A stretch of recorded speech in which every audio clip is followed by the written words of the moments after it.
जो बिल है वक्त बिल अमेंडमेंट बिल जो है टेबल होगा पार्लियामेंट में, क्या बोलना चाहोगे? देखिए, ये मेहनत का रंगाई जो सरकार ने जिस उद्देश्य से दिया था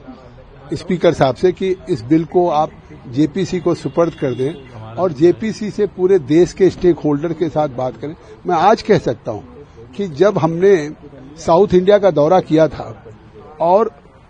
हम नॉर्थ इंडिया का दौरा नहीं कर पाए थे, उड़ीसा का, आसाम का, वेस्ट बंगाल का, यूपी बिहार का, तो एक दिन संसदीय कार्य मंत्री ने कहा, तो हमने कहा हम तो अपनी रिपोर्ट तैयार कर चुके हैं। उन्होंने कहा हमारी मंशा कि देश के सभी राज्यों में आप जाएं और सबसे आप स्टेक होल्डर से बात करें। तो आज वो हमारी जो 428 पेज की हमने रिपोर्ट दी, सभी स्टेक होल्डर्स के साथ, स्टेट गवर्नमेंट के ऑफिशियल के साथ, all India Muslim personal law board, जमायते उलमा या इस्लामिक स्कॉलर जितने लोग हैं इनके साथ किया। और रोज बैठकों में हमारे ओवैसी से लेकर के इमरान मसूद सब थे और सबको करने के बाद आज उसको अमेंडेड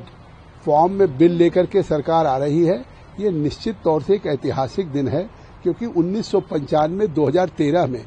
जो एक संशोधन करके और जिस तरह से वक्फ को संविधान के ऊपर कर दिया गया था सेक्शन 40 में, तो आज वो आर्टिकल जो 14 का, आर्टिकल 19 का, आर्टिकल 300A का और आर्टिकल 21 का जो उल्लंघन था आज उसको ठीक किया है। और आज इस बिल के पास होने से देश के गरीब, पसमानदा, आम मुसलमानों का इसका फायदा है। सर, लेकिन ऑपोजिशन लगातार क्वेश्चन कर रहा है और जो है डिस्ट्रक्शन कर रहा है,